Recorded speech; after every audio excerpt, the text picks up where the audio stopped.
시청자 여러분 안녕하십니까? BOA 모닝뉴스 시작합니다.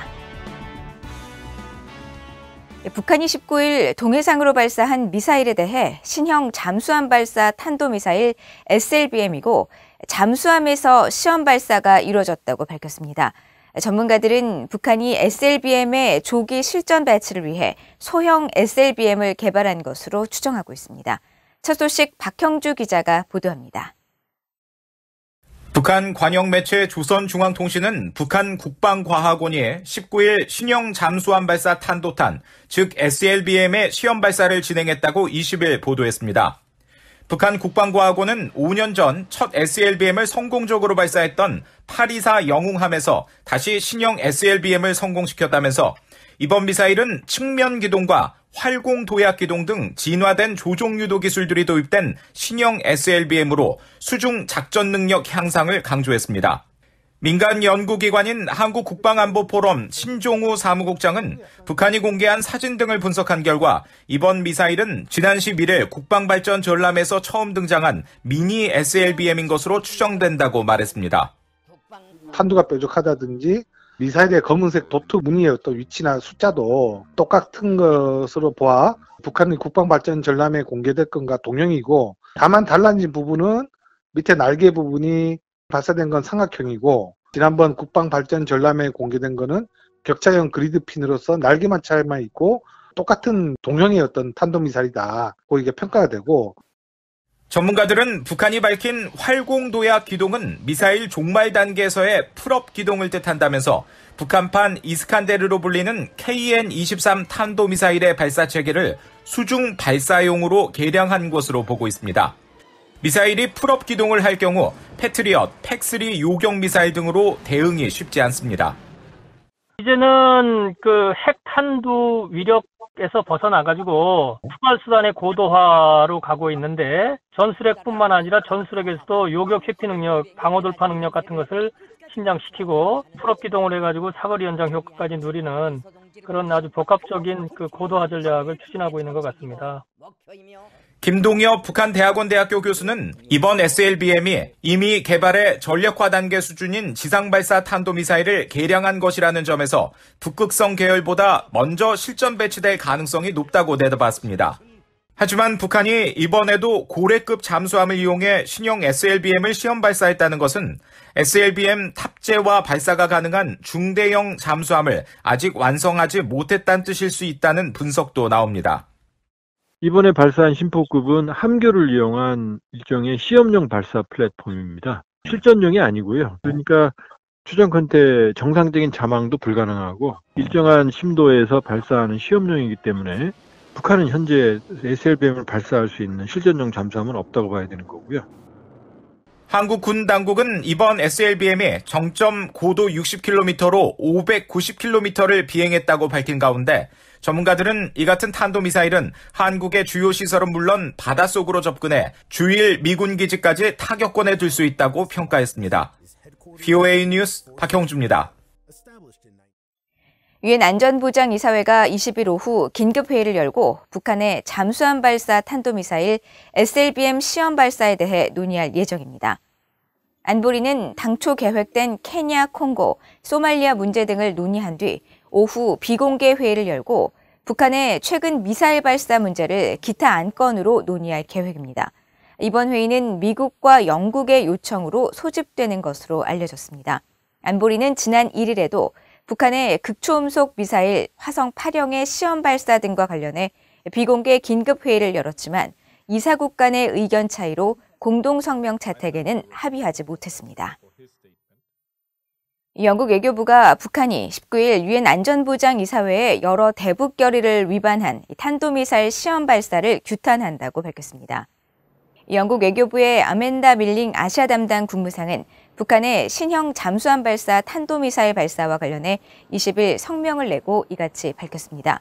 밀링 국무상은 이어 영국은 한반도 비핵화 목표에 여전히 전념하고 있다면서 영국이 긴밀히 협력하고 있는 미국과 영내 파트너들이 한반도 평화를 추구하고 지역 안정을 유지하기 위해 기울이는 외교적 노력을 높이 평가한다고 밝혔습니다.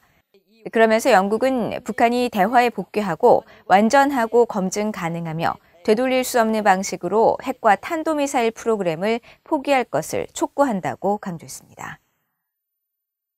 최근 미국과 한국, 일본의 고위 당국자들이 북한과 관련해 잇따라 회동을 갖고 있습니다. 미국 내 전문가들은 한국이 주장하는 종전선언과 또 대북 제재 완화에 대한 견해차를 지적하면서 불투명한 한반도 상황 속에 각국의 견해차를 좁히는 3국의 협력은 중요하다고 분석했습니다. 함지하 기자가 전해드립니다. 에반스 리비어 전 국무부 동아태 수석 부차관보는 미국 당국자들의 잇따른 한국 방문에 대해 한국 정부가 북한의 대화 테이블 복귀를 목적으로 제안하고 있는 종전선언과 제재 완화 등의 견해차가 있어 회동은 필수적이라고 지적했습니다. 한국 정부 당국자들은 종전선언 구상에 대해 미국의 이해가 좀 더 깊어지고 있다고 밝히고 있지만 이는 미국이 예의를 갖춘 것일 뿐 여전히 이 방안에 대한 양국의 견해차가 있다면서 미국은 동맹인 한국의 요청을 경청할 의무가 있고 이에 따라 현재 여러 논의가 이어지고 있다는 설명입니다. So I think part of what's going on here, especially the talks involving State Department and Foreign Ministry officials, is an attempt to sort of come to some kind of an understanding about whether or not we should do that, whether more fundamentally whether or not that's a good idea or not. 켄 고스 미국 해군 분석센터 적성국 분석국장은 한국의 대북 해법이 바이든 행정부와 다소 차이가 있다는 사실을 지적하면서 미국이 한국의 제안을 따를지 등도 논의 대상이라고 말했습니다. 조셉 디트라니 전 육자회담 차석 대표는 북한의 최근 도발 등 불투명한 한반도 정세 속에 3국 협력의 중요성을 강조했습니다. 미국과 한국, 일본 세 나라 당국자들이 북한과 대화를 재개하는 데 있어 최선의 방안이 무엇일지 등을 논의하고 북한의 미사일 발사에 대한 정보를 공유하면서 분석에 이견이 없는지 등을 확실히 할 수 있다는 겁니다. It's necessary in this regard because it's showing to the people of South Korea and the people of the United States and also the people in Japan, it's showing the people that the leaders in these countries are concerned about North Korea and want to ensure that we are working together to peacefully resolve issues with North Korea.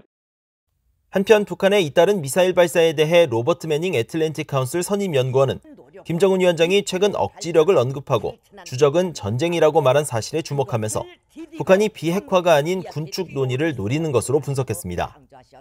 This is their plan.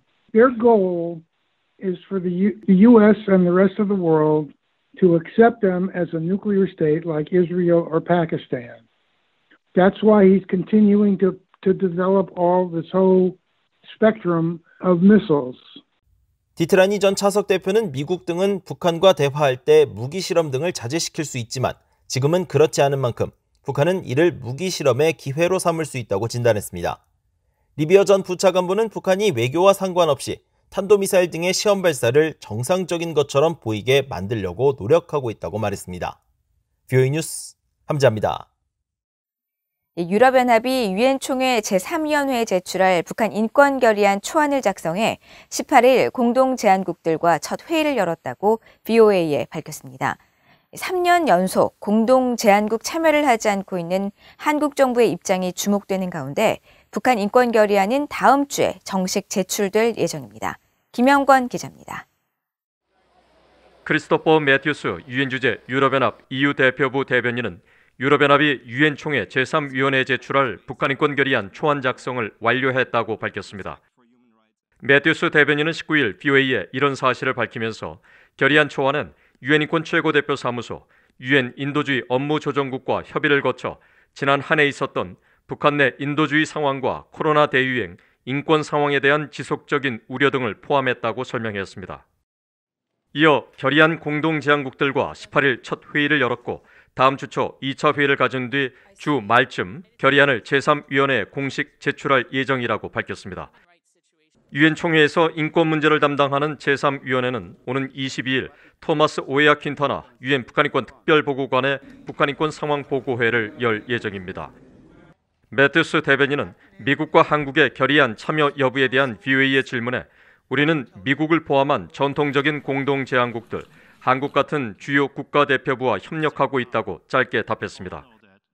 한국 정부는 과거 인권은 인류 보편적 가치이므로 다른 사항과 분리해 인권 문제 그 자체로 다뤄야 한다며 결의안 공동제안국에 참여했지만 문재인 정부 출범 이후 지난 2019년부터는 한반도 평화 정착과 남북한 교류 협력 강화를 이유로 공동제안국에 참여하지 않고 있습니다. 북한 인권 단체들과 전문가들은 올해 북한 인권 결의안엔 북한 지도부의 반인도적 범죄와 국경 봉쇄 해제, 한국 전쟁 국군 포로 문제 등이 반영돼야 한다고 지적했습니다. Number one, crimes against humanity. Number two, accountability. Ideally, referral to the ICC, the International Criminal Court. There should be a paragraph addressing the dire humanitarian situation created by irrational COVID-related travel restrictions across the border and within the country. 세계 70개 이상의 민간단체와 개인 활동가들이 연대한 북한자유연합의 수전 솔티 의장은 중국과 러시아 감옥에 수감돼 북송 위기에 몰린 탈북 난민 보호와 북한 주민들을 사지로 모으는 국경 봉쇄 해제를 북한 지도부에 촉구하는 내용이 결의안에 반영돼야 한다고 강조했습니다. 로버트 킹 전 국무부 북한인권 특사도 VOA에 코로나 대유행과 북한 지도부의 심각한 규제 조치가 주민들에게 어떤 영향을 미치는지 파악하는 게 중요하며 핵심은 개선되지 않는 북한 내 끔찍한 인권 상황이라고 지적했습니다.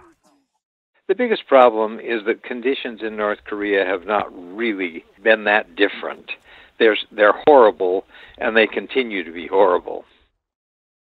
전환기 정의 워킹그룹과 북한인권시민연합 등 한국 내 인권단체들도 이번 결의안에 한국전쟁 국군포로와 그 가족들이 겪는 인권침해 문제, 북한 지도부의 강제노동 착취를 통한 돈벌이 문제도 반영해야 한다고 밝혔습니다. BOA 뉴스 김영권입니다. 한국 사단법인 물망초가 6.25 한국전쟁 당시 인민군 침략과 후퇴 과정에서 좌익 세력에 의한 민간인 학살 사건 등에 대한 진실규명 신청서를 과거사위원회에 접수했습니다. 물망초는 20일 보도자료를 통해 지난 6월 발족한 대한민국 적대 세력에 의한 생명 및 신체 피해 센터가 관련 사건 피해자 8명의 진실규명 신청서를 과거사위원회에 접수했다고 밝혔습니다. 이번 신청서에는 6.25 한국전쟁에서 국군으로 참전하다 중공군에 의해 포로가 됐다가 탈출했지만 월북자로 오인돼 군 미필로 처리된 것과 또 6.25 전쟁 당시 경기도 포천시 일동면에서 면장을 하던 왕모 씨가 인민군이 침략하자마자 지역 좌익 세력에 의해 학살당한 사건 등에 대한 진실 규명을 요구하는 내용이 담겼습니다. 물망초 측은 관련 피해자 유가족들에게 법령 미비를 이유로 그동안 진실 규명과 명예회복, 피해 보상 등이 이루어지지 않아 매우 유감스럽게 생각한다면서 이제부터라도 모든 절차가 성실하고 공정하게 이루어질 수 있도록 최선의 노력을 다할 것이라고 밝혔습니다. 이상으로 BOA 모닝뉴스를 모두 마칩니다. 시청해주신 여러분 고맙습니다.